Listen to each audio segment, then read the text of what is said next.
TBR for the month of February. In this month, it's all about finishing out the book of the month picks that I've selected in the past but haven't read yet. For me, it's all about continuing series that I started a really long time ago. First up, Teller of a Small Fortune. This book is about found family, and I'm all about family. Families that you're born into, families that you find along the way. Like me. Like you. First up for me, Morning Star. This is a series that we started together. You went ahead and finished this one without me, so now I must catch up. You're in for a treat. The Ministry of Time. You might have seen this on a few TBRs in the past, but this month is the month, I promise you. On the surface, this book has everything that I look for. It was up for a Goodreads award. It's all about time travel. But this book says in the first 10 pages that nothing makes sense and deal with it. I can't deal with it. Maybe we should explain why you can't deal with it in the way that your brain works. For example, should you share the experiment that's going on behind us? I already conducted it and it's been completed. I have my data. This boy has to know how and why everything works the way that it works. Love me for me.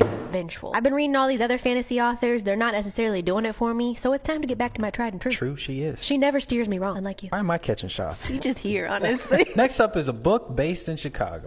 Isaac's Song. Is that the only reason you picked it up? Well, that's, 50% at least. It's also about a kid named Isaac who's trying to find his way through a midst of chaos, and that works for me. He's trying to find his song. Sing a song. What's the first song come off your head? What's that stupid Charlie XCX song we were listening to yesterday? Ding dong ga dong ga dong.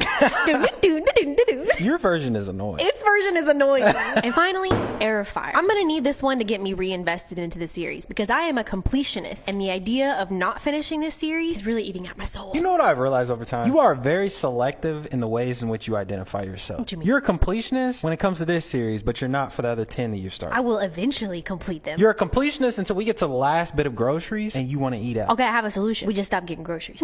I hope these pockets are fat. My pockets are shallow, but my wish list is deep. You in a nutshell. I've never heard a better description. Hey, at least I'm honest.